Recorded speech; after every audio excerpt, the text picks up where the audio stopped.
Untuk mode tanya jawab nanti silakan untuk mengunduh mikrofon. Kemudian adapun apabila tidak berkenan untuk interaktif, bisa mengirimkan pertanyaan melalui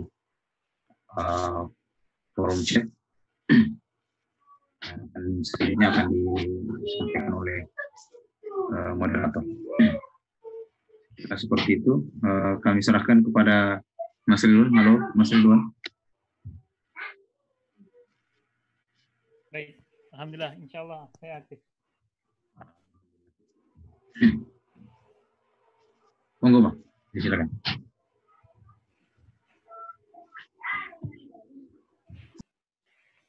Baik, bismillahirrahmanirrahim. Assalamualaikum warahmatullahi wabarakatuh. Waalaikumsalam warahmatullahi wabarakatuh. Alhamdulillahirabbil alamin wassalatu wassalamu ala asrofil anbiya'i wal mursalin Muhammadin wa ala alihi wa sahbihi ajma'in amma ba'd. Asyhadu an la ilaha illallah wahdahu la syarikalah wa asyhadu anna Muhammadan 'abduhu wa rasuluhu la nabiyya wa la rasula ba'dah. Allahumma salli wa sallim wa barik ala Muhammad wa ala alihi wa sahbihi ajma'in amma ba'd. Alhamdulillahirabbil alamin. Puji syukur kehadirat Allah Subhanahu wa taala yang telah memberikan kita kenikmatan iman, Islam, kesehatan dan kesempatan sehingga kita bisa melaksanakan kajian online pada tanggal 21 Juni 2020 yang insya Allah nanti akan membersamai kita beliau Ustadz Wahyudi Abdurrahim LCMM. Dan insya Allah tema yang akan dibahas pada kajian pada malam hari ini adalah pembahasan kitab Aqidatul Awam yang nanti insya Allah akan dibuka sesi tanya jawab apabila waktunya cukup. Dan marilah sebelum kita mulai kajian pada malam hari ini, kita awali dengan membaca syahadat dan doa bersama. Asyhadu an la ilaha illallah wa asyhadu anna Muhammadar Rasulullah.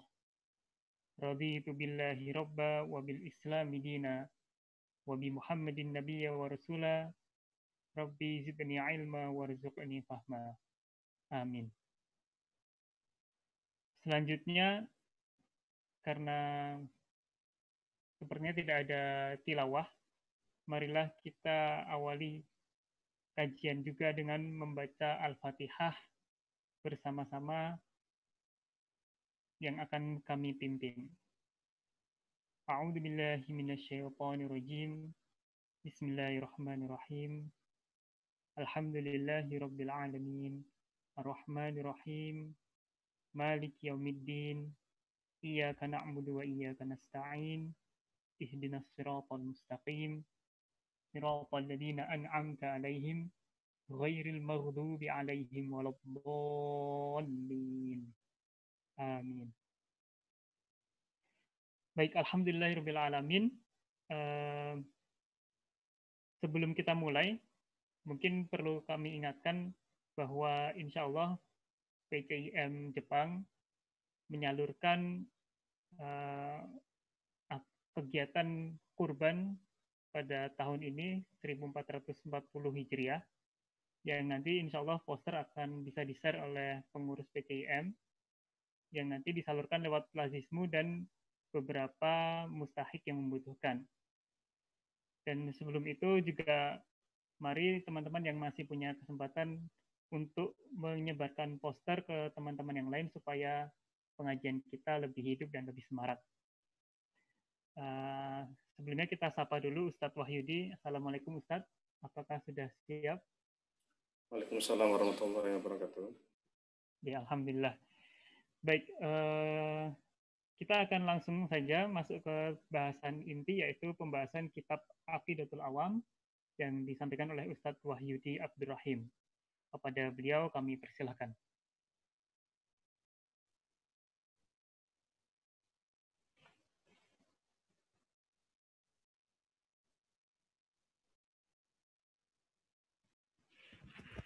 Cek. Sudah masuk, Ustaz?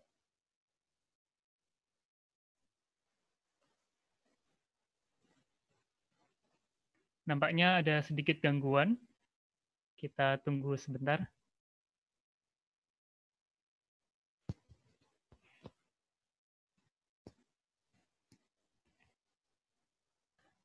Cek apakah suara saya terdengar? Ya, terdengar. Ya. Terdengar jelas. Oh ya, alhamdulillah.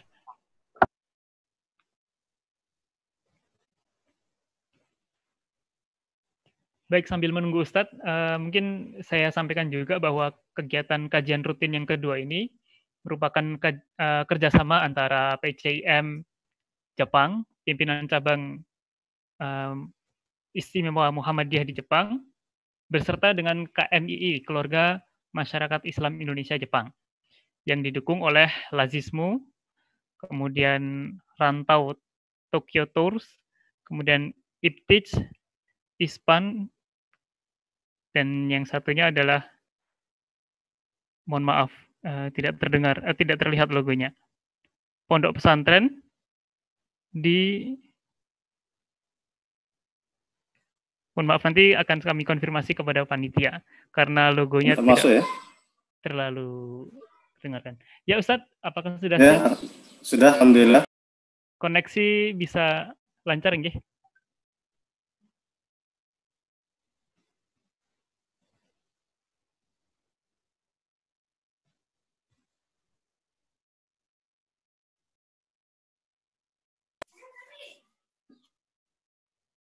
Ya, alhamdulillah salah satu lembaga yang bekerja sama dalam kajian ini adalah PCIM Mesir, pimpinan cabang istimewa Mesir, Muhammadiyah Mesir.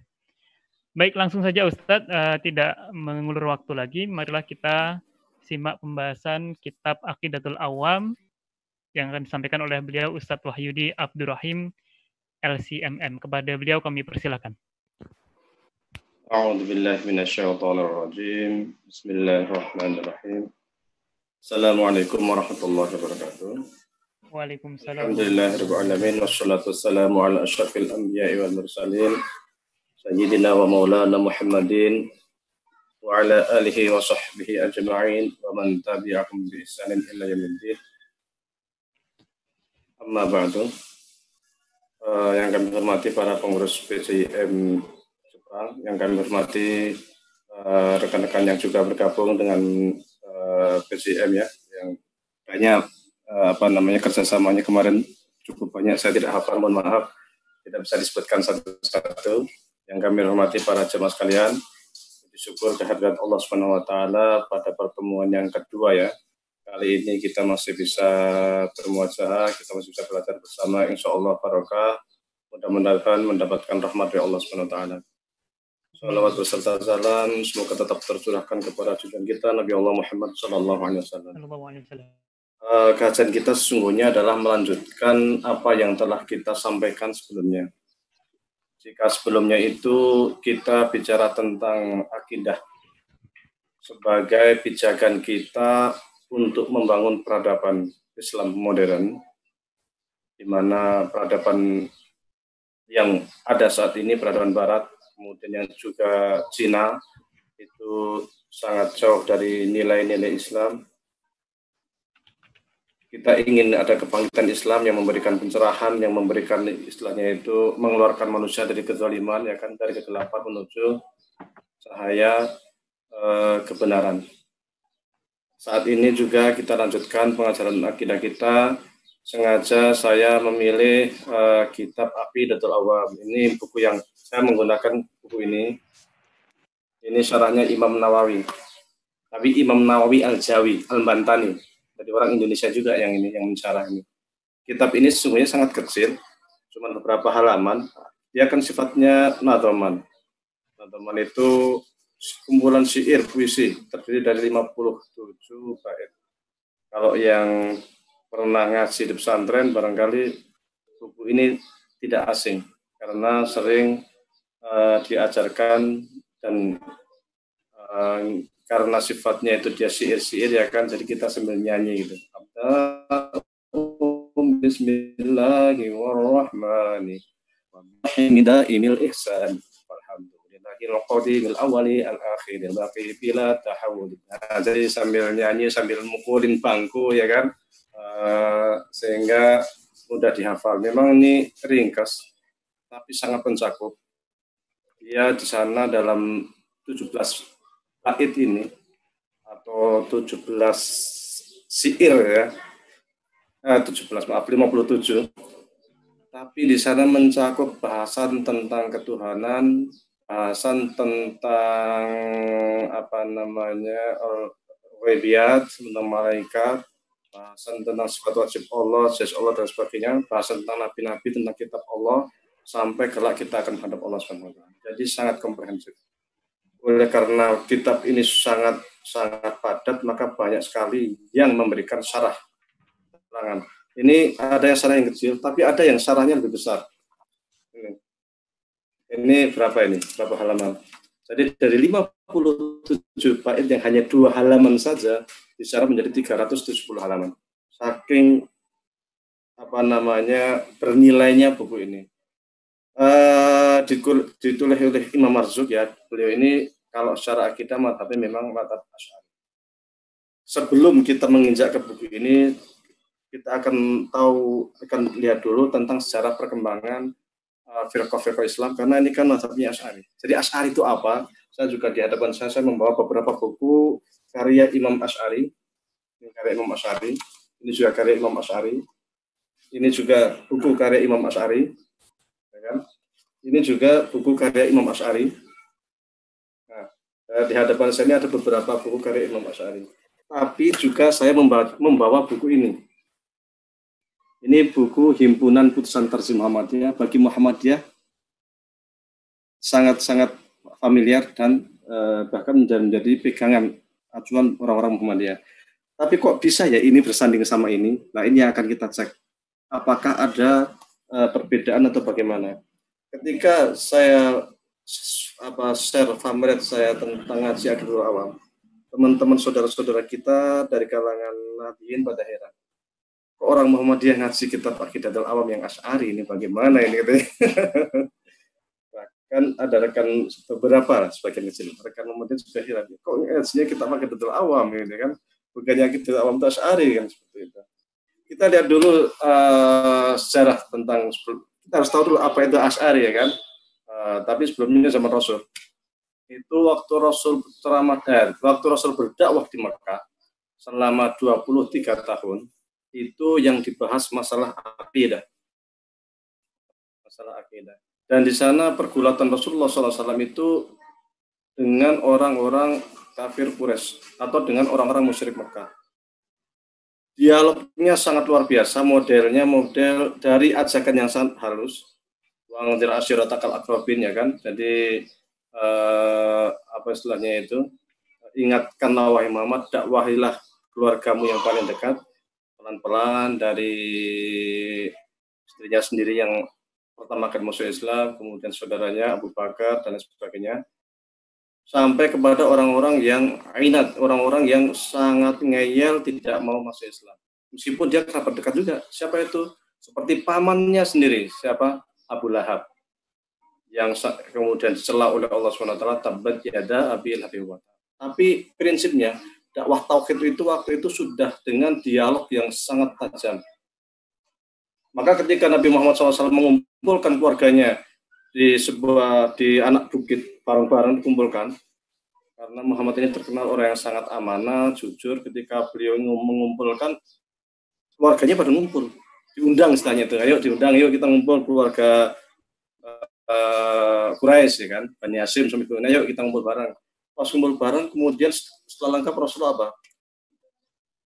Yang disampaikan Rasulullah adalah, kalian percaya enggak dengan saya? Semua orang, saya percaya dengan kalian, dengan engkau wahai Rasulullah, wahai Muhammad.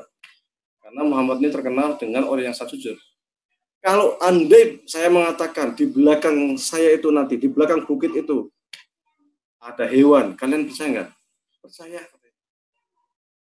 Kemudian Rasulullah menjawab bahwa saya diutus oleh Allah untuk menyampaikan risalah bahwa tiada Tuhan selain Allah. Disitulah mulai gempar Abu Lahab sampai mengatakan, tabbat anta ya Muhammad alihada jama'tana.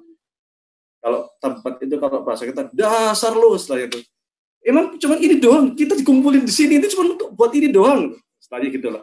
Maka turunlah ayat Al-Quran, tabat yada abi lahabi wa tab itu. Celakalah engkau Abu Lahab. Engkau yang celaka. Siapa Abu Lahab itu? Paman langsung Rasulullah. Jadi dekat. Jadi dia itu kakak dari Abdullah, kakak ayahnya Nabi Muhammad. Dekat sekali. Dialog itu ada 23 tahun di Mekah. Tapi rata-rata mereka menolak dengan berbagai macam alasan. Ada yang alasannya itu, ya saya itu sudah nenek moyang saya seperti itu. Nenek moyang saya seperti ini, nyembah berhala, saya ikut nenek moyang saya. Ada yang alasannya ekonomi, wah kalau saya ikut Nabi Muhammad, ekonomi saya bangkrut, saya makan apa gitu. Ada yang alasannya gengsi, saya ketemu besar Quraisy, ngapain saya ikut Muhammad ya kan? Dan lain sebagainya, sehingga mereka sampai pernah mengutus salah seorang rekan mereka, Walid bin Mughirah, itu menghadap Rasulullah, menawarkan, wahai Rasul, kalau engkau ingin jadi raja, tak jadi raja. Mengutus Utbah, wahai Rasulullah, kalau engkau ingin harta, tak kasih harta. Ya kan? Kalau engkau ingin apa, saya berikan. Tapi kata Rasul, bukan itu.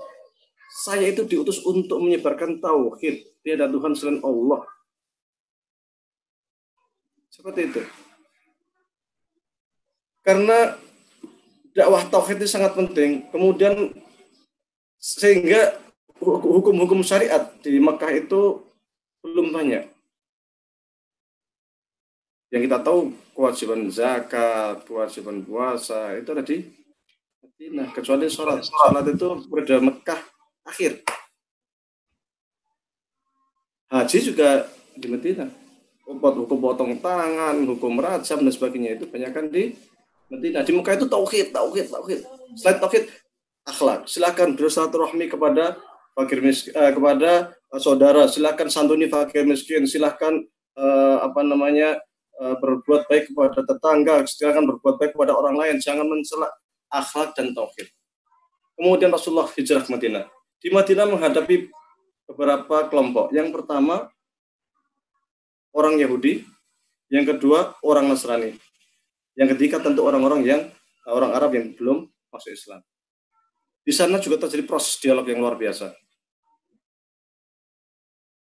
Sehingga di dalam Al-Quran itu banyak sekali, ya ahlal kitab, ya Bani Israel. Banyak sekali cerita-cerita itu, karena memang di Mekah ini, di Madinah ini, interaksi Nabi Muhammad banyak dengan orang Yahudi. Di sana ada suku Bani Quraidah, ada Bani Nadir dan sebagainya, di mana mereka itu ada kelompok-kelompok orang Yahudi. Tapi ada kelompok Yahudi ini juga tidak semuanya menentang Islam. Ada Yahudi yang dia itu membaca kitab Taurat dan dia mengetahui bahwa akan ada Nabi. Di antaranya adalah Abdullah bin Salam. Abdullah bin Salam itu ketika dia termasuk pembesar dari tokoh Yahudi, dan dia dalam kitab Taurat ada cerita bahwa suatu saat akan ada Nabi terakhir, dan dia baca ciri-cirinya, kemudian dia mendengar bahwa di Mekah ada Nabi Muhammad, dia langsung tulis, buat catatan-catatan, ciri-cirinya ini, ciri-cirinya ini, ciri-cirinya ini. Dia ingin membuktikan, benar enggak ini? Suatu hari dia itu sedang memanjat pohon kurma, ternyata orang Islam waktu itu sudah ramai sekali karena menyambut kedatangan Rasulullah. Saking penasarannya, dia itu langsung cepat-cepat turun dari pohon kurma ke bawah. Ibunya heran, kamu ada apa kamu? Nggak biasanya naik pohon kurma turun cepat gitu, ya kan? Rasulullah datang, Muhammad datang, Nabi yang terakhir yang ada di dalam Taurat itu ada. Saya ingin memastikan, benar nggak? Langsung dia lari menemui Nabi Muhammad SAW, kemudian dia cek ciri-cirinya satu-satu, dan ternyata semuanya benar. Maka dia di hadapan Rasulullah langsung bersyahadat. Setelah bersyahadat, dia langsung segera pulang ke rumahnya, dia ajak ibunya, keluarganya, dan keluarganya bersama ibunya semuanya memeluk agama Islam. Beberapa hari kemudian, cuma dia berpesan kepada keluarganya, jangan iklankan Islam dulu. Jangan engkau sampaikan orang lain tahu, orang Yahudi tahu kok kalian sudah masuk Islam. Karena ciri khas orang Yahudi itu suka mencela, suka berbohong, suka ingkar janji. Nanti kalau sekiranya sudah waktu yang ditentukan, saya kasih tahu kalau umpamanya kalian itu waktu untuk mengumumkan bahwa kalian telah masuk Islam. Suatu hari Abdullah bin Salam ini menghadap Rasulullah dan mengatakan, Rasulullah, saya itu tahu orang Yahudi, sifat orang Yahudi suka mensalah, suka berbohong, suka ingkar janji. Coba engkau datangi atau engkau panggil tokoh-tokoh Yahudi, nanti saya sembunyi. Kemudian engkau tanyakan kepada mereka, apakah kalian tahu tentang Abdullah bin Salam? Nah, setelah itu benarlah diundang tokoh-tokoh Yahudi, didakwahi Rasul tentang tauhid dan mereka ngeyel, tidak mau beriman. Kemudian mereka berkata, Rasul berkata, kalian tahu nggak Abdullah bin Salam? Oh iya, dia itu pembesar kita, dia itu orang baik, dia itu jujur, dia itu orang yang terhormat dan sebagainya, dipuji-puji. Setelah dipuji-puji setinggi langit, Abdullah bin Salam keluar dari persembunyian dan mengatakan, dan mendekati orang-orang Yahudi, ketahuilah oleh kalian bahwa saya bersaksi tiada Tuhan selain Allah dan Muhammad Rasulullah. Apa kata Yahudi? Wah, dasar dia itu orang pembohong, dia itu orang suka ini, dia itu semua hal yang jelek-jelek dinisbatkan kepada Abdullah bin Salam. Dengan orang Kristen juga sama, dakwahnya luar biasa di orang Kristen sampai terkait dengan Trinitas, sampai Rasul pernah berbicara dengan mereka, mengapa kalian masih percaya sama Trinitas, ya kan? Bukankah Allah itu Esa? Mereka ngeyel, dialog. Dan itu disebutkan dalam Al-Quran, sampaikan laqad kafara alladziina qalu inna Allaha tsalitsun tsalatsa. Telah kafir orang yang mengatakan bahwa waktu 3 dari 1, Trinitas. Jadi zaman Rasul pun mereka itu sudah Trinitas, orang Kristen itu. Karena memang pohon Trinitas ini sendiri sudah muncul sejak konferensi di Indonesia itu tahun 325 Masehi, ya kan. Jadi sejak itu ajaran Kristen sudah banyak berubah. Meskipun tidak semua, ada yang masih muwahhidin, masih pengikut Arius, masih pada muwahhidin, tetapi banyak yang sudah menjadi agama yang Trinitas. Termasuk yang orang Kristen di Madinah, sehingga dakwah Rasulullah di sana juga luar biasa. Hingga kemudian Rasulullah meninggal, jadi model zaman Abu Bakar itu kemudian umat Islam tenang, ya kan. Di Madinah juga alhamdulillah perselisihan dengan orang Yahudi, kemudian tapi akhirnya orang Yahudi sudah diusir semua, aman, ya kan, sehingga orang yang di Madinah itu bisa dikatakan Muslim semua lah istilahnya itu. Hanya memang muncul orang-orang munafik. Orang munafik itu orang yang sebenarnya dia itu ingin kafir istilahnya, tapi nggak berani karena takut, karena lingkungannya adalah lingkungan Muslim semua, sehingga dia menyembunyikan kekafirannya. Dia bersyahadat, dia ikut sholat, dia ikut puasa, dia ikut haji, tetapi menyembunyikan kekafirannya. Dia adalah orang munafik. Kemudian pada masa Abu Bakar, ya kan, Abu Bakar itu belum banyak persoalan juga. Jadi peralihan antara zaman Umar dan Abu Bakar itu memang agak sedikit awal pemilihan Abu Bakar, Khalifah Abu Bakar memang agak panas sebentar terkait siapa yang akan menggantikan, apakah dari kalangan Muhajirin ataukah dari kalangan Ansor, berdebat, tapi pada akhirnya mereka satu suara, okelah kita pilih Abu Bakar karena Abu Bakar adalah orang yang masuk Islam di awal-awal, juga menemani Rasulullah SAW, bahkan waktu sebelum Rasulullah meninggal, Abu Bakar yang diminta oleh Rasulullah untuk menggantikan beliau menjadi imam. Tetapi persoalan tauhid sudah mulai muncul, persoalan tauhid dalam artian kelompok-kelompok itu sudah mulai muncul, karena ada sebagian orang yang menginginkan Khalifah itu Ali bin Abi Thalib karena beliau itu lebih dekat dengan Rasulullah, masih keluarga Nabi, mestinya beliau menjadi khalifah, bukan Abu Bakar. Tapi ini tidak besar, akan membesar nanti di zaman Ali bin Abi Thalib yang kemudian muncul firqah Syiah.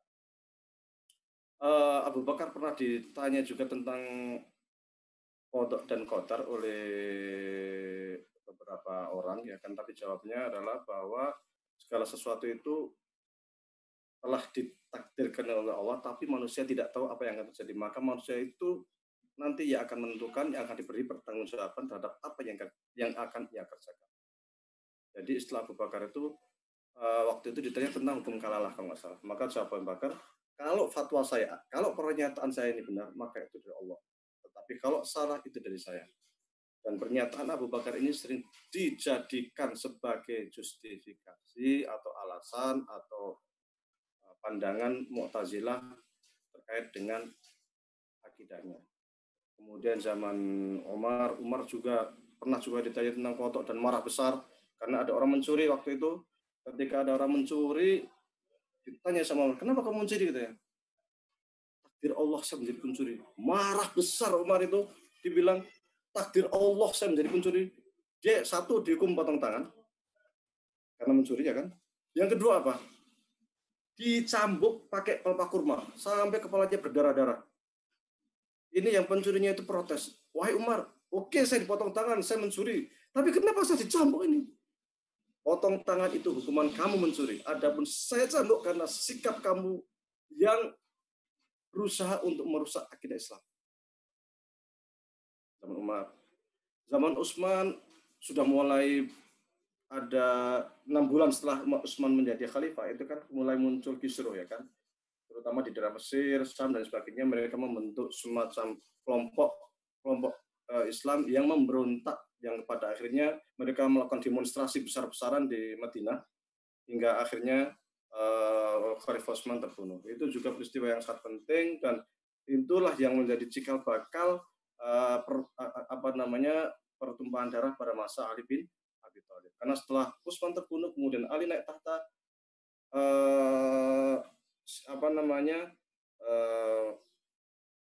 yang di Syam,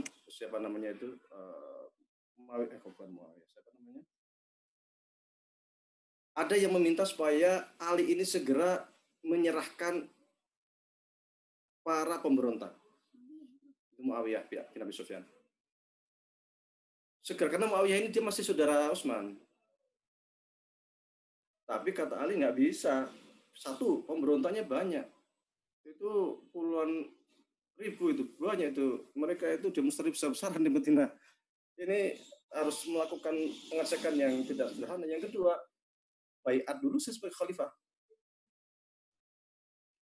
Jadi kalau Anda sudah membaiat saya, sudah mengulurkan sebagai khalifah, maka kita proseslah siapa namanya para pembunuh Utsman itu. Tapi Muawiyah bin Abi Sufyan tidak mau. Dan sebelum Muawiyah bin Abi Sufyan, sebelumnya lagi adalah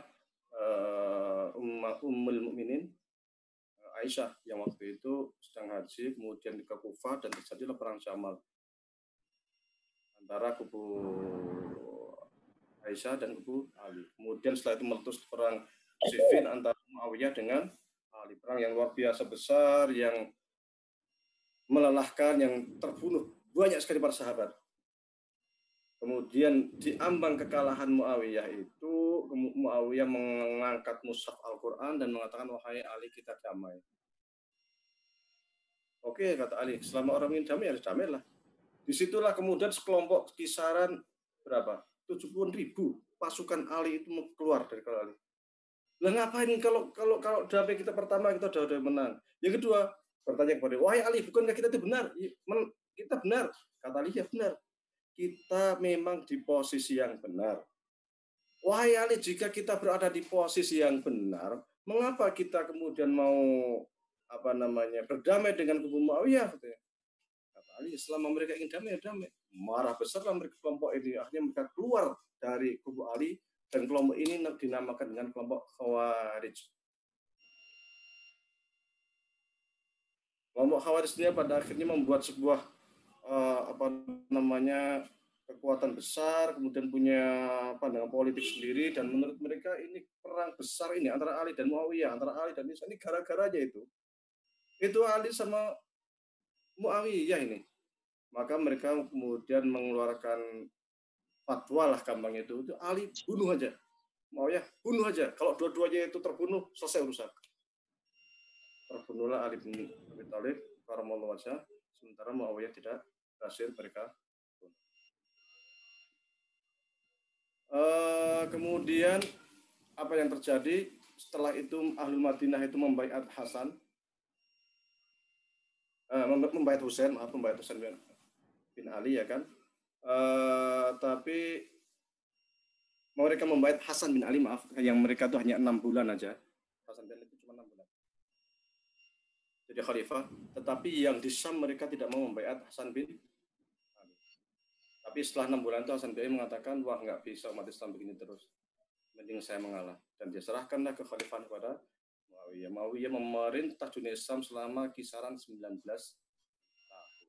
dan kondisi itu stabil, aman, tentram. Karena Muawiyah itu sifatnya orangnya sangat baik dan sangat dermawan. Tapi kemudian gonjang-ganjing lagi, mulai akan terjadi perpecahan lagi ketika Muawiyah menjelang meninggal itu mengangkat putra mahkota, yaitu Yazid, menjadi khalifah. Apalagi kemudian Hasan meninggal, ya kan, konon Hasan itu meninggal diracun. Akhirnya ketika mereka mengangkat Yazid, kemudian Yazid jadi khalifah, orang Madinah nggak mau Yazid jadi khalifah, mereka membaiatlah Husain bin Ali. Jadi ada Husain, ada Yazid. Di Mekah juga nggak mau itu mereka mengaku Yazid sebagai khalifah.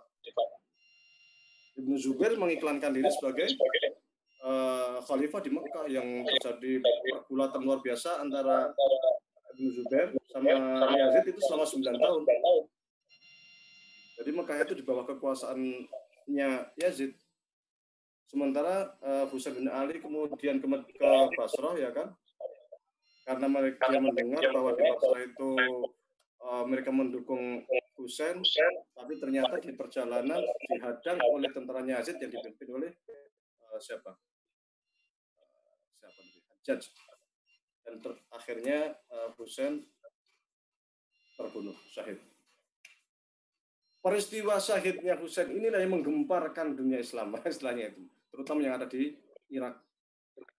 Karena ini cucu Rasulullah dipenggal, kepalanya dibawa ke Yazid. Ini menggemparkan ini gimana cucu Rasulullah dibuat begini nih, ya kan? Disitulah muncul gerakan Syiah itu, yang mereka mengagungkan Husain, mengagungkan Ali. Akhirnya kan sudah ada berapa kelompok ini? Ada Syiah, ya kan? Ada Khawarij, ya kan? Ada kubu pemerintah, Muawiyah, ya kan? Ada yang mikir, udahlah, kita nggak usah lah politik apa macam-macam, itu kacau semua dunia lah, gitu ya. Akhirnya mereka itu menamakan diri sebagai gerakan Murji'ah. Kemudian gerakan Murji'ah itu ya setelahnya itu narjul amri ilallah, kita serahkan semuanya kepada Allah Subhanahu. Pada masa zaman tabi'in itu ada seorang ulama yang cukup terkenal, namanya Hasan al-Basri. Hasan al-Basri ini juga sempat surat-suratan atau berguru kepada Hasan bin Ali. Dia orang yang sangat zuhud, yang sangat alim, yang keilmuannya luar biasa. Dia punya murid namanya, di antara muridnya itu namanya Wasil bin Atha. Dia disebut Hasan al-Basri karena tinggalnya di Basrah, ya. Di Basrah. Waktu di Basrah inilah, di Masjid Basrah ini mempunyai halaqah atau pengajian atau dars, ya kan. Kemudian suatu kali muridnya ini Wasil bin Atha itu bertanya, "Wahai sang guru, saya ingin bertanya." Kata Hasan Basri, "Silahkan."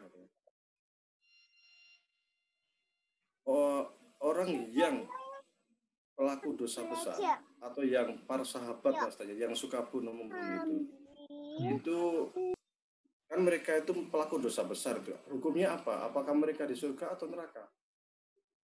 Mendengar pertanyaan ini, Hasan Basri tidak menjawab. Tapi kemudian Wasil bin Atha mengatakan, "Wahai guru, kalau menurut saya mereka itu tidak bisa disebut iman, tapi juga tidak bisa disebut kafir. Mereka itu mangzilatun baina mangzilatun, di antara dua tempat." Kemudian Wasil bin Atha itu mundur dan membuat halaqah sendiri di Masjid Basrah itu, membuat pengajian sendiri. Maka kata Hasan Basri, "Laqad tazala," ya kan? Sudah nyempal dari saya siapa? Wasil bin Atha. Saat itulah muncul gerakan Islam yang disebut dengan Mu'tazilah. Tadi sudah ada Mu'tazilah, sudah ada Khawarij, sudah ada Syiah, ada kubu pemerintah. Kemudian Mu'tazilah ini awalnya rata-rata gerakan-gerakan Islam waktu itu, Khawarij lah, ataupun Syiah ataupun Murji'ah dan sebagainya itu merupakan gerakan politik. Gerakan politik yang kemudian menjadikan Al-Quran dan Sunnah itu sebagai justifikasi kebenaran. Kemudian mereka punya konsep-konsep politik. Sehingga kalau kita lihat bahwa dalam turas Islam, konsep-konsep politik itu sangat banyak. Konsep politik Islam itu sangat melimpah. Sayangnya jarang digali saja itu.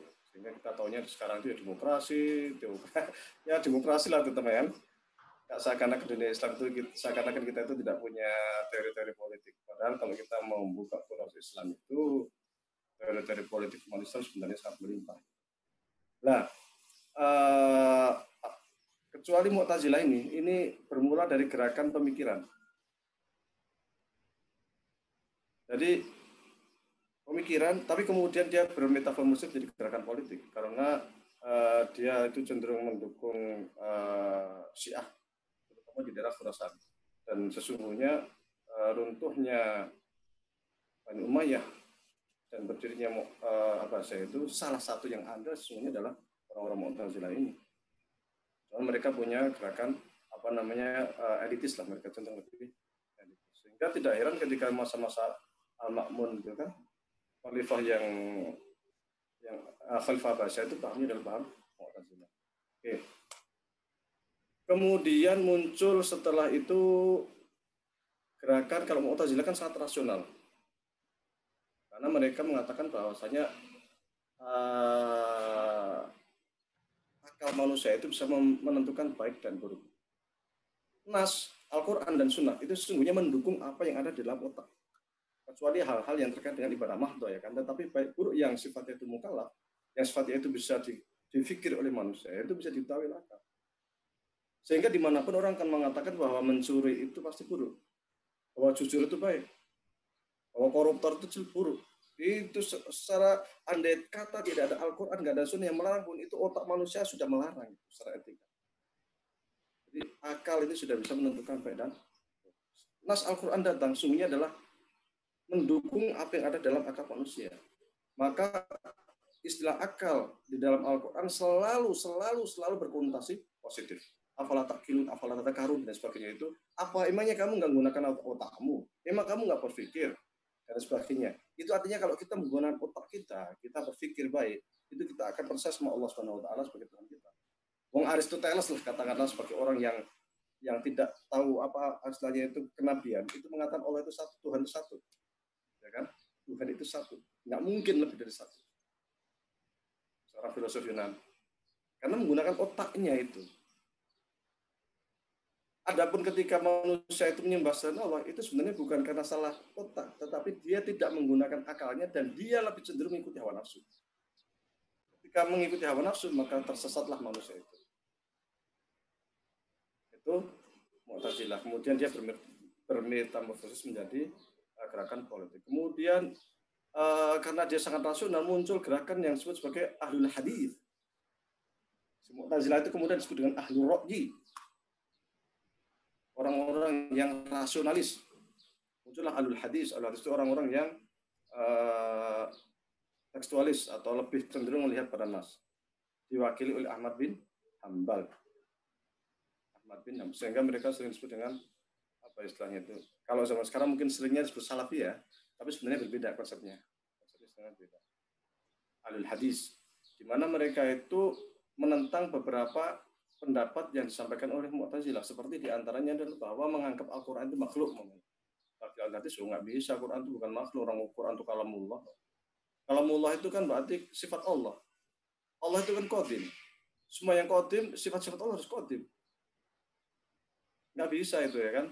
Itu diantaranya. Yang kedua, antara Allah, sifat-sifat Allah, antara zat Allah. Menurut Mu'tazilah, namanya antara zat sama sifat itu dibedain. Menurut Ahlussunnah, menurut Ahlul Hadis nggak bisa, antara Allah sama sifat Allah yang sama, satu, nggak bisa, dan lain sebagainya lah.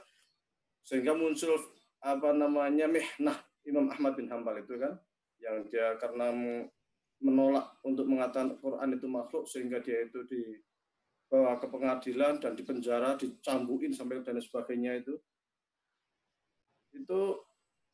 karena sikap dia yang konsisten itu, yang memandang segala sesuatu kita jangan ke akal dulu lah, nas dulu. Masa ke akal dulu, nas dulu, maka setelah muncul paham nas baru akal, bukan akal baru nas. Di zamannya Ahmad bin Hambal itu muncul namanya Ibnu Qulab. Ibnu Qulab ini sesungguhnya dia cikal bakal gerakan Ahlus Sunnah Asy'ariyah atau Maturidiyah yang ada sekarang ini sebenarnya. Karena Ibnu Qulab ini dia selain dia berpandangan seperti Ahlul Hadis, ya kan? Tapi dia menambah satu, yaitu dia menggunakan logika atau akal untuk justifikasi nas. Tapi sebagian Ahlul Hadis sebenarnya kurang suka dengan Ibnu Qulab, sehingga mereka mengatakan, udahlah hindari, jauhin itu Ibnu Qulab, ya kan? Kemudian setelah Ibnu Qulab itu muncullah namanya Imam Asy'ari. Imam Asy'ari ini murid dari Abu Ali al-Jubai yang Mu'tazilah ya. Ayah tirinya sebenarnya. Dia konon 40 tahun di Mu'tazilah dan Imam Asy'ari itu sebenarnya luar biasa. Konon beliau itu punya tafsir itu sampai 200 jilid khusus konsentrasi membahas tentang akidah. Sayangnya kitab ini tidak ditemukan ya sekarang ini. Yang karya-karya beliau yang sisa tidak banyak. Kurang luar biasa Imam Asy'ari. Dan beliau ini karena pernah di Mu'tazilah 40 tahun, kemudian pindah ke Ahlul Hadis. Cuman karena pernah di Mu'tazilah, dia bisa mengetahui seluk-beluk Mu'tazilah. Dan dia gunakan logika yang dipakai oleh Mu'tazilah itu untuk menghantam Mu'tazilah. Jadi gunakan akal dan nas secara bersama-sama. Kemudian Imam Asy'ari ini menamakan gerakannya, istilahnya lah, itu dengan istilah Ahlus Sunnah wal Jamaah. Maka Imam Asy'ari punya buku ini. Mana?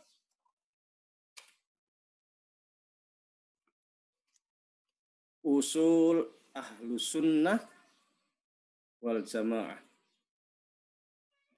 Soalnya kalau kita bilang Ahlus Sunnah itu siapa? Ya, Imam Asy'ari dari sini nih. Kalau sebelumnya yang namanya Ahlul Hadis. Ahlul Hadis itu Ahmad bin Hanbal. Tapi ada istilah lain yang digunakan Imam Asy'ari selain Ahlus Sunnah wal Jamaah, yaitu Ahlul Haq was Sunnah. Ini ada dalam kitab Al-Ibanah.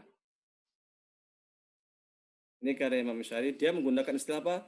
Ahlul Haq was Sunnah. Kita lihat di halaman 44.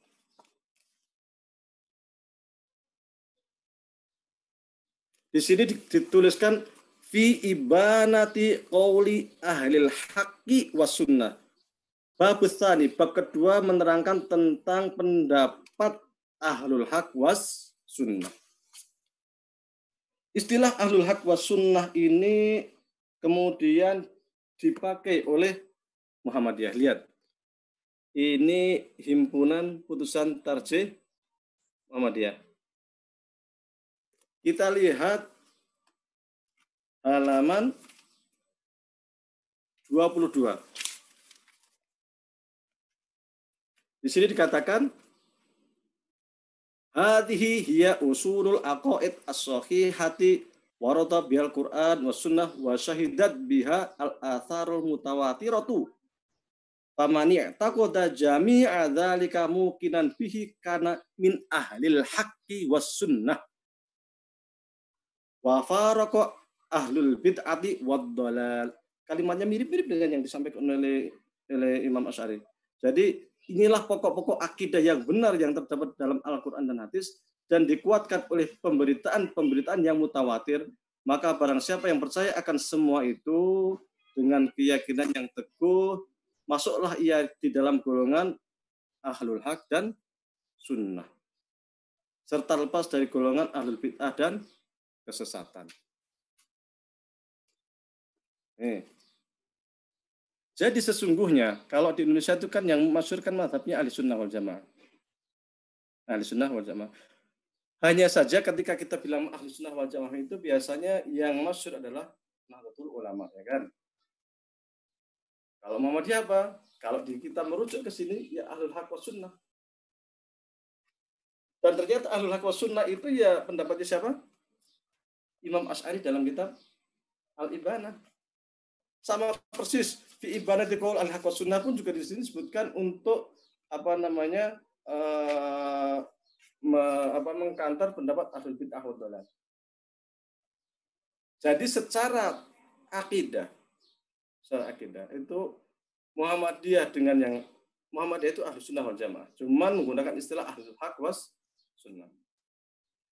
Kalau NU itu Asy'ariyah menggunakan kata ahlus sunnah wal jamaah. Dua istilah, satu dipakai Nahdlatul Ulama, satu dipakai oleh Muhammadiyah. Tapi dua-duanya bersumber dari imam yang sama, yaitu Imam Asy'ari.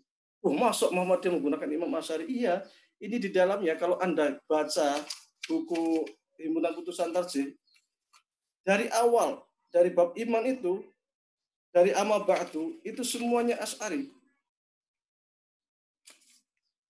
Apa yang disampaikan oleh oleh HPT, ni amma ba'du fa inal firqah an-najiyah minas salafi ajma'u 'alal i'tiqad bi annal alam kullahu hadisun. Contohnya saya ambil contoh aja. Yang pertama disebut itu tentang alam hadis, itu namanya dalilul hudus. Dalilul hudus itu menggunakan alam fisik untuk membuktikan alam metafisik. Kemudian bi annal wal i'tiqad bi annal alam kullahu hadis, bahwa alam raya itu hadis. Kemudian wa anan nadhar itu wajib. Nadhar itu dalam kitab-kitab Asy'ari itu ada istilah yang juga digunakan oleh Imam Ghazali terkait Ahlussunnah wal Haq itu. Kalau tadi kan Ahlussunnah wal Jamaah. Ini saya membawa kitab Bidayatul Hidayah. Karangan siapa? Hujjatul Islam Abi Hamid Al-Ghazali. Ini di halaman 59. Kita cek.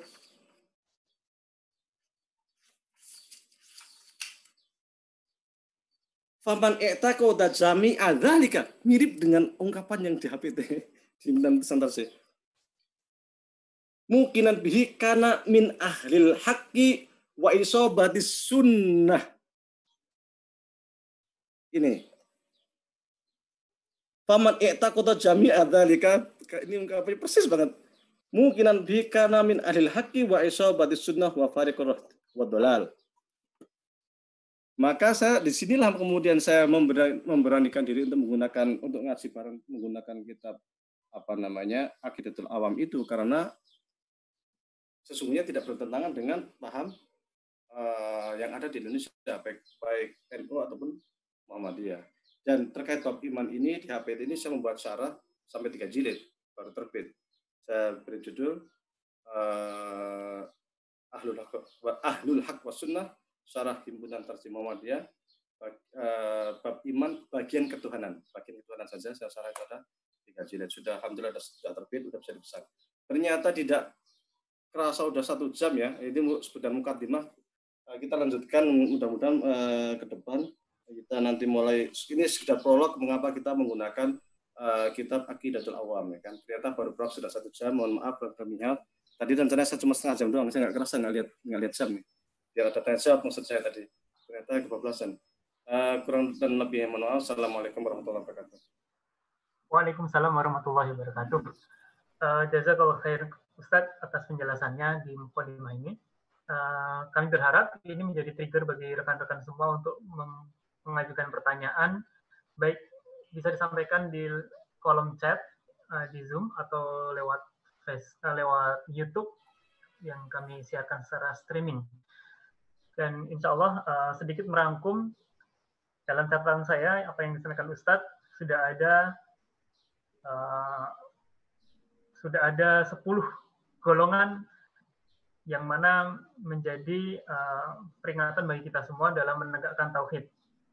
Yang pertama adalah golongan kafir, yang kedua golongan munafik, yang ketiga golongan Asy'ariyah, yang keempat golongan Mu'tazilah, yang kelima golongan Khawarij, yang keenam golongan Syiah, yang ketujuh golongan Murji'ah, yang keempat, mohon maaf tadi kurang jelas, dari golongan pemerintah. Kemudian yang kesembilan golongan Ahlul Hadis yang dipimpin oleh Imam Ahmad bin Hanbal. Dan yang ke-10 meskipun mirip, ini golongan Ahlul Haq was Sunnah yang dekat dengan Ahlus Sunnah wal Jamaah yang sama-sama diambil dari dari Imam Asy'ariyah. Ya. Baik, rekan-rekan yang dirahmati Allah, marilah kita sambut pertanyaan-pertanyaan yang sudah ada. Yang pertama, Ustadz, ada pertanyaan, apakah perbedaan Trinitas yang sekarang dengan Trinitas di zamannya Rasulullah SAW? Sama. Nggak ada bedanya. Makanya dalam Quran, laqad kafara alladziina qalu innallaha thalithun tsalatsa. Dan banyak sekali Trinitas di dalam Al-Quran itu, dan intinya mereka sesat. Meskipun mereka zaman Rasul sudah sesat, sudah kafir ya kan, tapi Allah tetap menghormati mereka dan menyebut mereka sebagai ahlul kitab. Tapi prinsipnya sama. Baik. Kemudian yang kedua, ini agak menarik Ustadz. Saya simpulkan ya. Mengapa keturunan Nabi Muhammad SAW bisa ikut Syiah, Ustadz? Oh, tidak semua. Enggak juga. Yang ikut Syiah itu adalah orang-orang yang ini yang mengagung-agungkan Ali bin Abi Thalib. Bahkan mereka itu kebanyakan orang ajam, kebanyakan itu orang asing, bukan Ahlul Bait.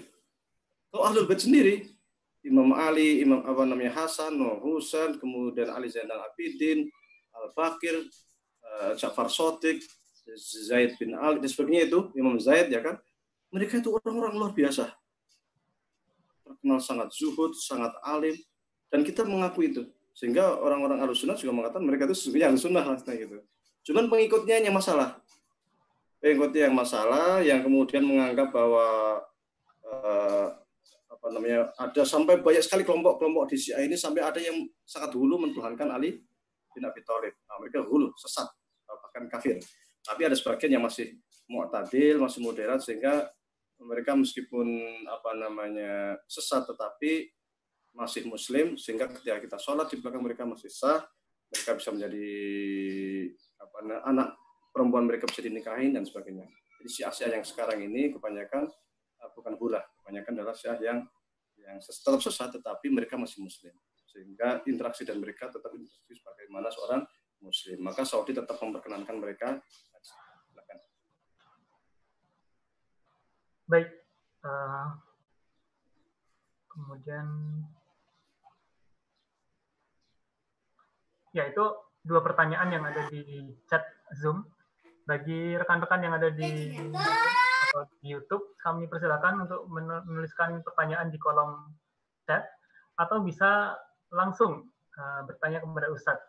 Silakan diacungkan jarinya lewat up hands ya. Kemudian bisa langsung mengaktifkan mikrofonnya.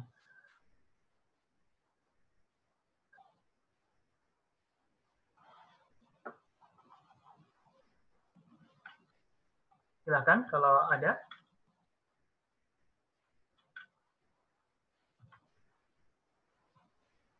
Apa Ustaz? Suaranya hilang Ustaz. Suaranya mic-nya ke mute. Ya. Ini ada pertanyaan tentang Salafi dan Wahabi. Yeah, silakan. Ya, jadi sebenarnya dalam akidah itu ada namanya usulul akidah. Usul akidah ini hal-hal yang al-aslu minatin bid-darurah, yang menjadi kesepakatan seluruh umat Islam. Kalau dia ingkar maka dia kafir, keluar dari Islam. Contoh, Allah itu satu, ya kan? Allah itu menurunkan Nabi. Hari kiamat itu ada. Dan lain sebagainya. Bagi mereka yang ingkar terhadap persoalan-persoalan itu, dia kafir. Karena dia ingkar terhadap persoalan agama yang paling prinsip. Ini namanya usulul akidah. Tapi ada furu'ul akidah. Itu cabang-cabang dari persoalan akidah. Andai kata beda, ini masih muslim. Oke. Terkait Wahabi dan Salafi. Oke. Itu kan Wahabi ini sesungguhnya kan dari nisbat Muhammad bin Abdul Wahab. Loh kan kok kan nisbat Muhammad bin Abdul Wahab kok nggak disebut Muhammadiyah ya, tapi kok Wahabiyah? Istilahnya kan sering ada pertanyaan.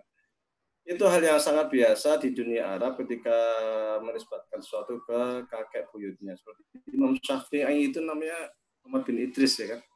Asy-Syafi'i disebut Asy-Syafi'iyah gitu kan. Abu Hasan Al-Asy'ari Asy'ariyah gitu kan. Jadi seperti itu. Itu memang apa namanya dinisbatkan pada Muhammad bin Abdul Wahab. Secara furu' akidah, bukan usul ya. Kalau usul akidah insya Allah semua umat Islam sama, baik Khawarij, baik Mu'tazilah, baik Syiah, itu usul akidahnya sama. Semua mengatakan Allah satu, semua mengatakan ada Nabi Muhammad dan sebagainya. Maka mereka masih Muslim. Itu di furu' akidahnya memang berbeda dengan Ahlus Sunnah dari banyak sisi. Di antaranya tentang pembagian tauhid menjadi 3, kemudian persoalan yang menurut ulama fikih itu atau Ahlus Sunnah itu dianggap sebagai persoalan furu' fikih. Sementara di Wahabi masuk dalam ilmu akidah. Contoh terkait tawasul. Tawasul itu menurut Ahlussunnah itu masuk dalam furu' fikih. Masuk di dalamnya Muhammadiyah, NU itu masuk itu furu' fikih. Menurut Wahabiyah tawasul itu masuk dalam akidah sehingga bisa menimbulkan perbuatan syirik dan sebagainya. Kemudian ngaji di kuburan dan sebagainya itulah.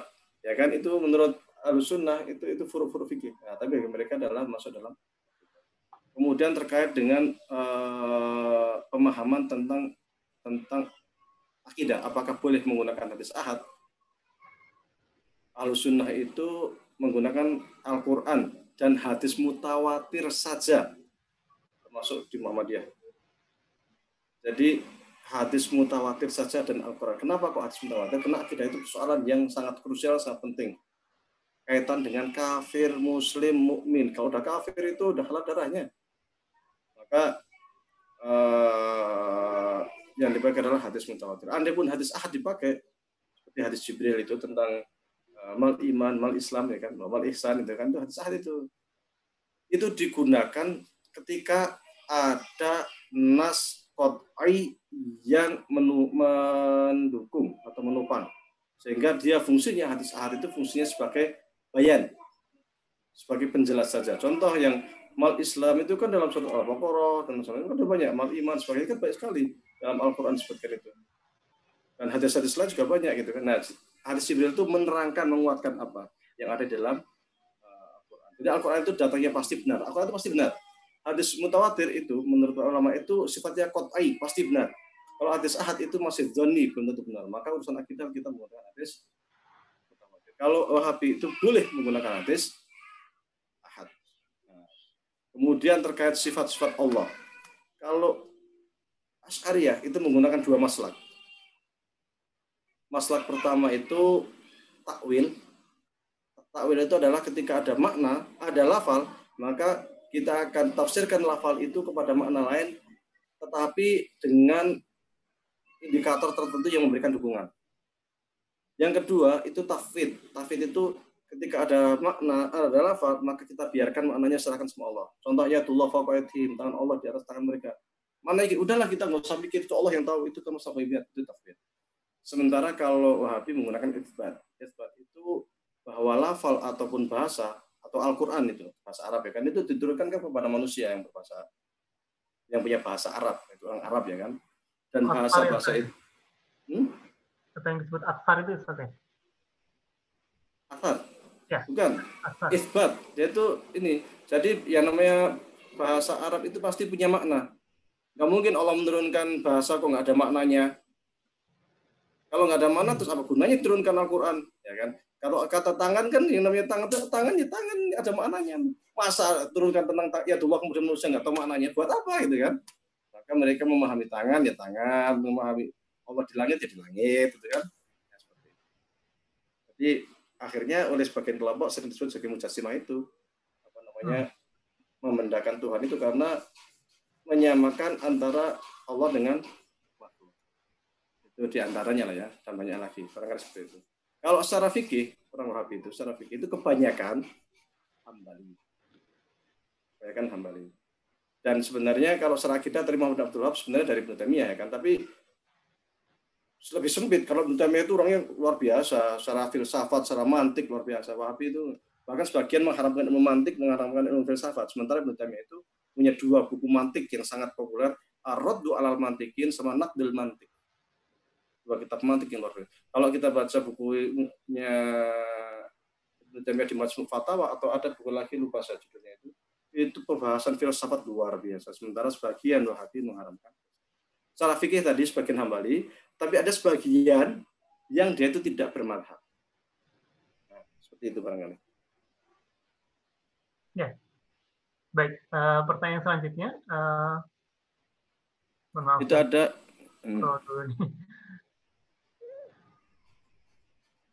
Ini Ustaz, ini maaf ketutup sama yang sebelumnya.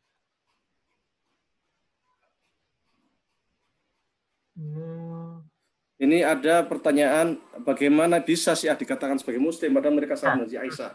Ya, oke. Mereka orang disebut Muslim, ya kan? Disebut Muslim itu ketika dia beriman terhadap umur-din bidarurah, rukun iman dan rukun Islam. Itu mereka disebut Muslim atau mukmin. Iman kepada Allah, malaikat dan sebagainya. Adapun dia mengumpat Ali bin Abi Thalib, mengumpat Abu Bakar atau mengumpat Umar, Utsman, mengumpat Aisyah, mereka asin, mereka itu berdosa. Makanya disebut sesat. Syiah itu sesat. Sekali lagi, Syiah itu sesat. Tetapi mereka masih puasa, sholat, mereka masih baca Quran, Qurannya juga sama dan sebagainya kan. Maka mereka tetap. Terkait sifat Allah 20 itu mungkin nanti akan kita terangkan secara detail ketika kita mulai masuk kajian Aqidatul Awam, insyaallah. Ya, untuk 2 pekan lagi ya Ustaz. Mudah-mudahan. Oke. Mungkin ini setelah ada yang raise hand, Saudara Bahar Mirdin atau Pak Bahar Mirdin, silakan kalau mau bertanya langsung. Tidak ya. Assalamualaikum, Pak Bahar Mirdin. Ya. Baik, silakan. Bismillahirrahmanirrahim. Assalamualaikum warahmatullahi wabarakatuh. Waalaikumsalam. Terima kasih atas kesempatannya. Jadi seperti ini Ustaz, saya mau bertanya mengenai tentang Imam Asy'ari, bahwa dikatakan bahwa Imam Asy'ari itu hidup di 3 fase. Fase pertama itu Mu'tazilah, kedua berpaham Ibnu Kullab, lalu yang ketiga berpaham Salafi, sesuai dengan pendapat dari Ustaz Salafi. Tapi di kitab Imam Ibnu Asakir, nama kitabnya kalau tidak salah Tabyin Kadzib Al-Muftari Abul Hasan Al-Asy'ari, itu dijelaskan bahwa tidak seperti itu. Bahwa paham Imam Asy'ari yang diikuti oleh umat Islam di seluruh dunia, termasuk Indonesia, itu tidak seperti yang digambarkan oleh sebagian kelompok yang mengatakan bahwa Imam Asy'ari itu hidup di 3 fase seperti yang dinyatakan oleh mereka. Tapi ada juga pendapat yang mengatakan bahwa Imam Asy'ari memang hidup di 3 fase. Fase pertama itu memang sudah ahlus sunnah karena gurunya itu Imam Zakaria Yahya As-Saji, salah satu murid dari Imam Ahmad bin Hanbal. Lalu fase kedua itulah berpaham Mu'tazilah, lalu yang ketiga itulah paham Asy'ariyah yang diyakini oleh umat Islam seluruh dunia. Jadi sebenarnya yang mana itu Ustaz? Apakah fase yang ketiga fase itu yang benar yang mana? Karena di dalam kitab Imam Ibnu Katsir juga kalau tidak salah di situ diterangkan juga bahwa memang Imam Asy'ari itu hidup di 3 fase. Jadi mungkin sekian Ustaz, terima kasih.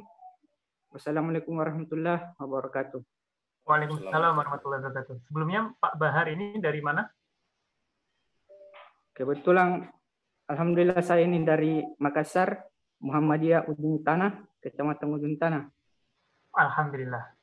Ya. Kajian ini sampai dengan sana Ustaz. Baik, Ustaz silakan. Terima kasih. Baik. Saya mikrofonnya mungkin lebih dekat Ustaz.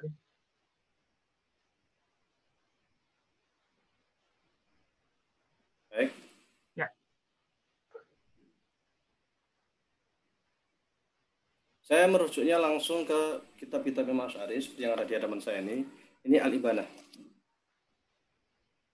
Al-Ibanah. Ini yang apa namanya? Yang memberi komentar Ibnu Taimiyah. Jadi kitab Al-Ibanah ini yang memberi komentar Ibnu Taimiyah. Dan buku ini yang sering dijadikan sebagai justifikasi orang-orang Salafi bahwa fase ketiga Ibnu Taimiyah ya ini ketika beliau sangat mendukung pemahaman Ahmad bin Hanbal. Tapi saya juga bahwa ini, ya kan, dan ada ini. Jadi kitab-kitab karangan langsung siapa namanya Abu Hasan Al-Asy'ari. Baik, kalau menurut saya sendiri sesungguhnya Imam Asy'ari antara satu kitab dan kitab lain itu tidak bisa dipisah-pisahkan, saling nyambung gitu. Saling mendukung. Memang benar di sini beliau mengatakan di awal-awal buku bahwa mazhab saya adalah mazhab Ahmad bin Hanbal. Karena memang Ahmad bin Hanbal itu ya ahli sunnah, nggak ada bedanya dengan Asy'ariyah. Apa bedanya Asy'ariyah sama Ahmad bin Hanbal? Nggak ada. Bedanya, ini bukan bedanya lagi. Ahmad bin Hanbal itu tidak menggunakan takwil itu aja. Sementara Asy'ari itu kadang takwil, kadang tafwid. Tapi masih menggunakan tafwid gitu. Dan Ahmad bin Hanbal itu tidak menggunakan isbat. Dia tafwid atau tafwid bas, ya kan? Tafwid. Tidak menggunakan isbat. Sehingga di dalam buku ini ya Ahmad bin Hanbal, siapa namanya Imam Asy'ari mengatakan saya mazhabnya Ahmad bin Hanbal. Dan ketika kita orang Asy'ari menggunakan pendapat Ahmad bin Hanbal sah. Itu sesuai dengan konsep Imam Asy'ari.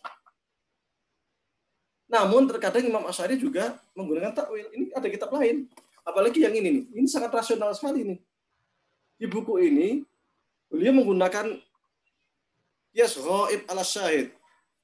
Bahkan di sini pun, di dalam buku ini pun, di Al-Ibanah ini pun beliau sering menggunakan istilah qiyas ghaib ala syahid. Apa itu qiyas ghaib ala syahid? Qiyas ghaib ala syahid adalah pembuktian tentang adanya Allah dengan melihat alam nyata. Jadi alam realita, alam fisik itu dijadikan sebagai justifikasi atau bukti bahwa Allah itu ada. Dan di kitab ini banyak sekali dibahas juga buku ini. Jadi sesungguhnya kalau kita buat fase-fase itu juga agak tanda tanya juga sebenarnya. Hanya memang mengapa kok tulisan katakanlah di Al-Ibanah dan di Al-Lumma dengan di kitab lainnya agak sedikit berbeda. Sebagian mengatakan bahwa kitab Al-Ibanah itu ditulis awal-awal ketika Imam Asy'ari pindah dari Mu'tazilah ke mazhabnya Ibnu Qulab. Jadi karena masih awal, dia sifatnya itu frontal. Saya ikut mazhabnya Ahmad bin Hanbal. Frontal dengan pendapat-pendapat dia dan sebagainya. Dan semua yang ada di sini itu pendapatnya Ahmad bin Hanbal. Dan itu dipakai juga oleh Imam Asy'ari dan Asy'ariyah saat ini. Oke. Namun kemudian dalam perkembangan waktu, beliau juga menulis kitab Al-Lumma, kemudian menulis kitab Ushul Asad, dan di sini itu sudah menggunakan logika qiyas ghaib ala syahid dan sebagainya. Iya. Oke, beberapa tahun lalu di Al-Azhar juga ada muktamar tentang Imam Asy'ari yang menghasilkan buku 4 jilid besar. Judulnya itu bukunya itu apa ya? Imam Abu Hasan Al-Asy'ari, Imamu Ahli Sunnah wal Jamaah.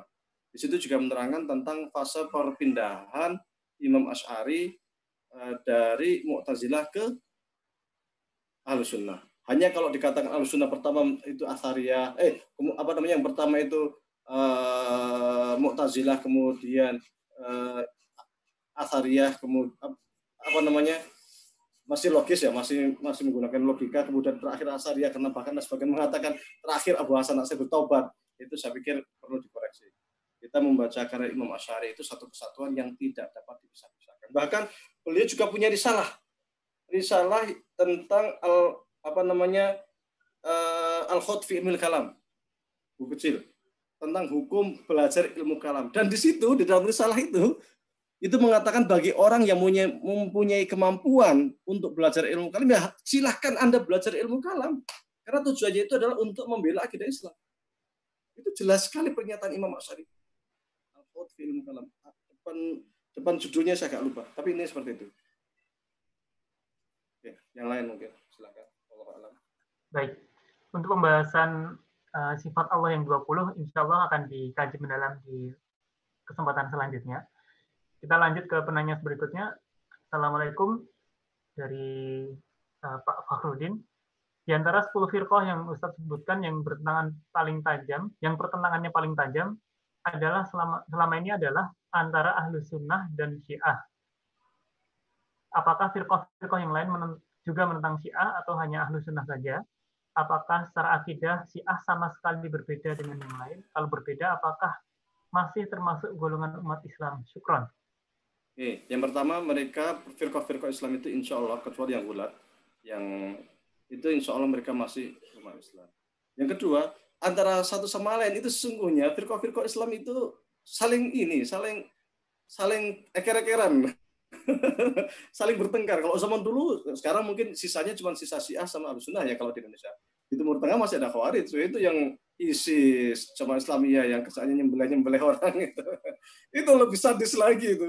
Itu oleh oleh Syekh Ali Juma dikatakan sebagai Khawarijul Asri, New Khawarizm atau Khawarij zaman kini. Sangat radikal, mereka lebih parah dari Syiah itu, Khawarij itu. Karena bagi Khawarij orang yang berbeda dan kelompoknya itu disebut kafir. Pemerintah yang tidak malam yahkum bima anzalallah faulaika humul kafirun. Negara yang tidak menerapkan hukum Islam itu kafir. Maka negara yang tidak menerapkan hukum Islam itu taghut. Kalau taghut harus diperangi, mereka bom, dibunuh ininya, menteri-menterinya atau ke polisi dan sebagainya, bunuh, ya kan, ditembak gitu kan. Lebih radikal lagi itu Khawarij itu. Syiah juga sesat. Di antara kesesatan Syiah adalah ada sebagian Syiah yang menganggap Quran tidak sempurna, tetapi mereka tetap menggunakan Quran yang ada.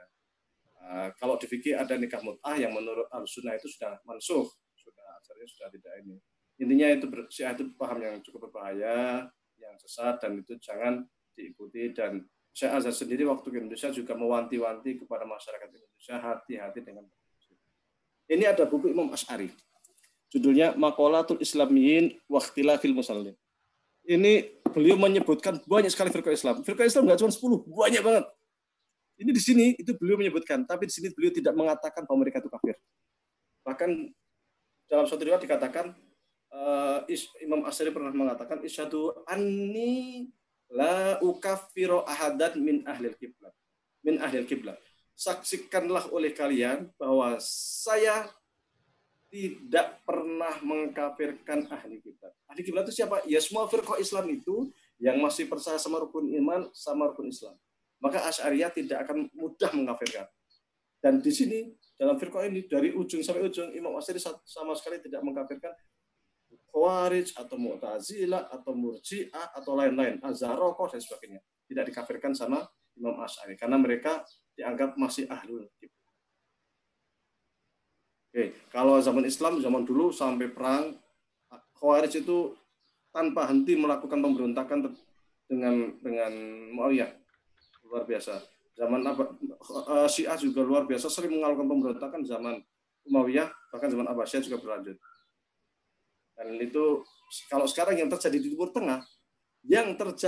Tengah, saat ini sesungguhnya kalau ditarik itu juga pergulatan akidah juga itu di Irak, itu kan antara Syiah Sunni itu kan. Yang kemudian dibumbuin apa itu kan, di Suriah Syiah Sunni Khawarij gitu kan, dibumbuin politik, bumbuin apa. Maka konflik-konflik yang ada di Timur Tengah itu janganlah dibawa ke Indonesia lah ya. Biar itu, karena itu sebenarnya konflik masa lalu yang sebenarnya tidak perlu diperpanjang. Udah selesaikanlah, masa berdarah-darah dari dulu sampai sekarang gitu kan. Apalagi kemudian ditambah dengan kekuatan asing yang mengadu domba umat Islam sehingga umat Islam makin hancur lah. Kita rugi sendiri, dari dalam kita keropos karena sama kelompok Islam saling kelahi, saling eker-ekeran, saling mengkafirkan, saling membid'ahkan. Sementara Amerika senang sekali atau dan lain-lain orang kafir ya udah kasih sumbu aja, kasih bensin aja sekalian. Makin hancur lah kita. Jadi umat Islam nggak akan bangkit lah kalau bicaranya. Makanya yang kemarin tuh dengan iman dan ilmu itu kan untuk kebangkitan Islam, ya kita harus bisa bangkit kalau kita itu bisa bersatu. Kita tinggalkan persoalan-persoalan furu, kita bersatu terhadap persoalan-persoalan usul. Yang khilaf biarlah menjadi persoalan khilafiyah dan jangan terlalu diperdebatkan, jangan terlalu dijadikan sebagai bumbu pancingan provokasi di masyarakat. Itu aja. Baik, jazakallah Ustaz. Mohon maaf ini karena waktu terbatas, jadi para hadirin akan saya skip beberapa pertanyaan. Menjadi ini salah satu pertanyaan terakhir Ustaz ya. Silakan. Kita waktunya tinggal 3 menit lagi sebenarnya. Tapi insya Allah bisa merangkum dari pertanyaan-pertanyaan yang lain juga. Apa nih dari Bapak Amirul Blitar. Ustaz, Assalamualaikum, betulkah Salafi di Indonesia itu dalam pemahamannya adalah tekstual? Mengapa selalu ada gesekan antara Muhammadiyah apalagi NU? Sebenarnya titik perbedaannya di mana? Dan mungkin Ustaz nanti sebelum ditutup bisa memberikan list kitab-kitab yang dibahas pada kedepannya sehingga kita bisa cari sendiri gitu dan bisa membacanya. Baik, kalau untuk kitab saya sudah share di koordinator yang dari PJN. Oke, nanti saya kemarin itu tentang Aqidatul Awam sudah saya share kemarin. Tapi berbahasa Arab. Tapi di Indonesia kayaknya ada PDF-nya yang berbahasa Indonesia. Mudah-mudahan nanti kita cari yang PDF yang berbahasa Indonesia, kita share bersama-sama. Yang pertama, yang kedua, Salafi di Indonesia ya memang agak ini ya.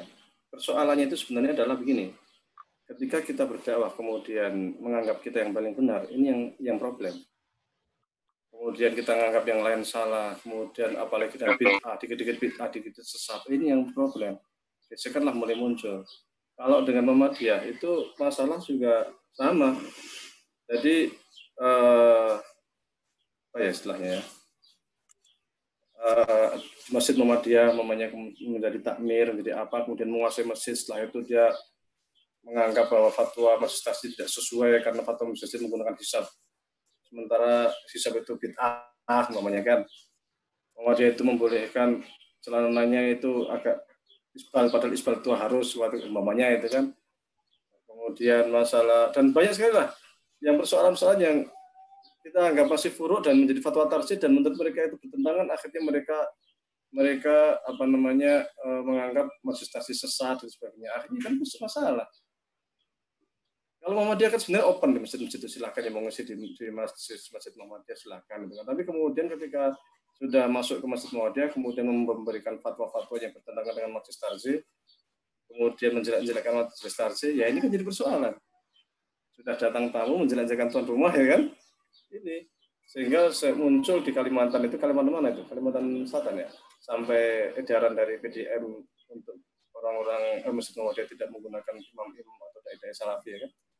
Ya kan seperti itu, dan itu ternyata banyak terjadi seperti itu. Maka ini gesekan dan Muhammadiyah di situ. Kalau dengan NU lebih parah lagi karena memang banyak amalan-amalan NU yang dibid'ahkan kan. Tawasulan, tabarukan, tahlilan, yasinan, dan lain sebagainya. Itu kalau sekedar bid'ah mungkin lah disirikkan ya kan. Tawasul sirik, kuburan, ziarah kubur, apa yasinan di masjid sirik, sebagainya. Tabaruk nggak boleh, itu sirik, ya kan? Sementara kalau menurut Muhammadiyah dan NU, tabarukan itu masih furu'iyah fikih, bukan masalah akidah. Nah, itu kan jadi besar. Itu sih sebenarnya. Silakan yang lain, wallahu a'lam. Baik Ustadz, karena waktu terbatas, mungkin kita harus mengakhiri sesi pada malam hari ini. Atau Ustadz masih ada membuka satu pertanyaan lagi? Silakan. Itu ada yang tanya buku-buku ini. Adakah di bahasa Indonesia? Saya nggak tahu buku-buku Imam Asy'ari itu apakah sudah diterjemahkan atau belum ya? Saya kurang tahu. Tapi kalau mau ya silakan beli buku saya 3 jilid yang baru terbit. Itu judul bukunya syarah Ahlul Haq was Sunnah, Syarah Himpunan Tarjih Muhammadiyah Bab Iman Bagian Ketuhanan. Itu buku terbaru saya ntar saya cek.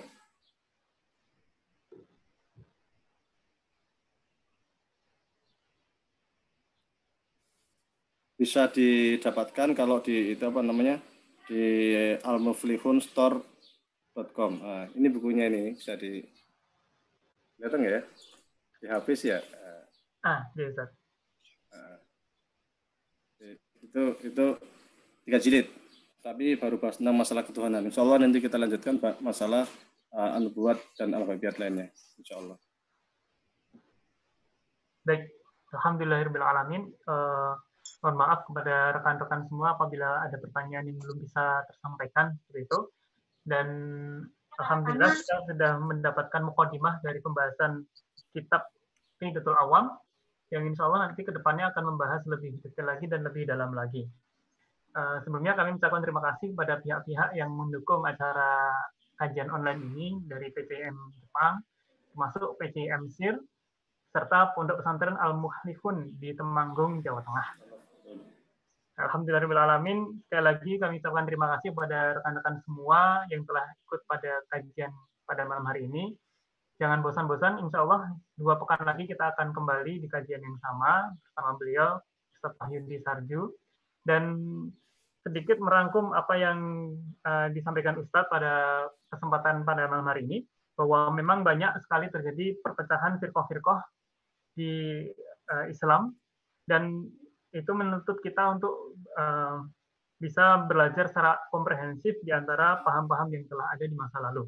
Dan jangan sampai kita terpancing dengan konflik-konflik masa lalu, sehingga kita tidak terbebas dari permasalahan-permasalahan baik secara internal maupun eksternal di kalangan Islam itu sendiri.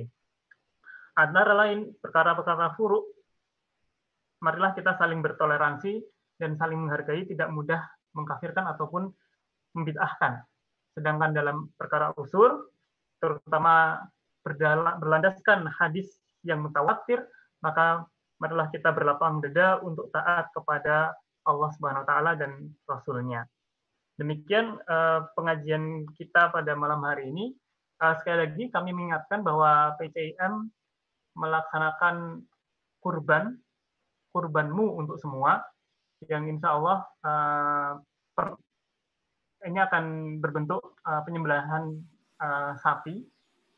Bagi yang ada di Jepang, harga 1 ekor sapi ini ditentukan 140.000 yen per ekor, atau bisa iuran 7 orang yang masing-masing 20.000 yen.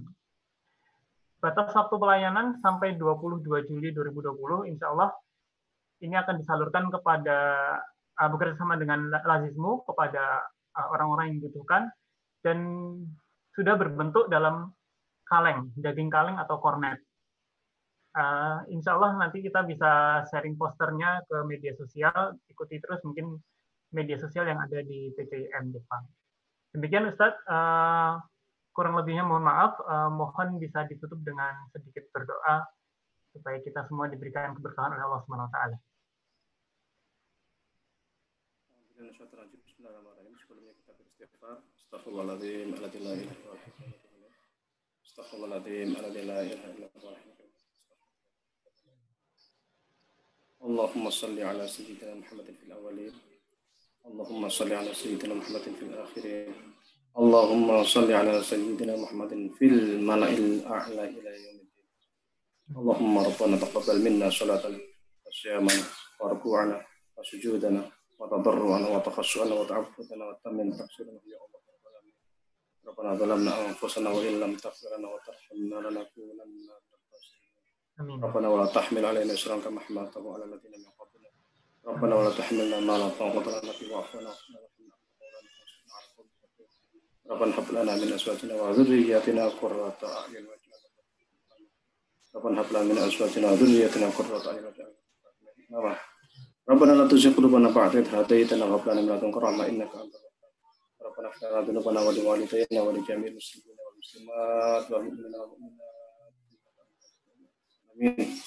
Allahumma inna nas'aluka salamatan fid din wa afiatan fil jasad wa ziyadatan fil ilmi wa barakatan fil rizqi wa taubatan qabla al-maut wa rahmatan inda al-maut wa maghfiratan ba'da al-maut. Allahumma hawwin 'alaina bisayyidina wa najina min an-nar wal afat.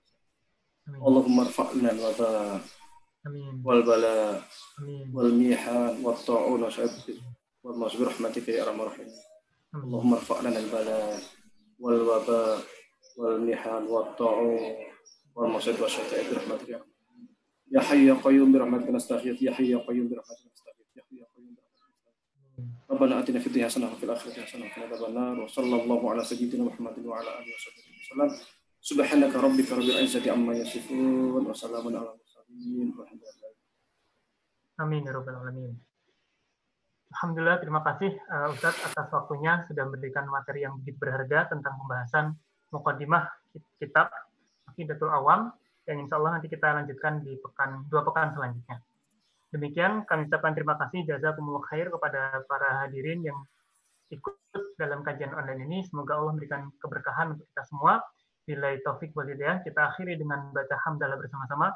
Alhamdulillahirabbil alamin. Alhamdulillahirabbil alamin. Asyhadu an la ilaha illa anta astaghfiruka wa atubu ilaik. Nasrun minallahi wa fathun qarib wa basyiril mu'minin. Assalamualaikum warahmatullahi wabarakatuh. Waalaikumsalam warahmatullahi wabarakatuh.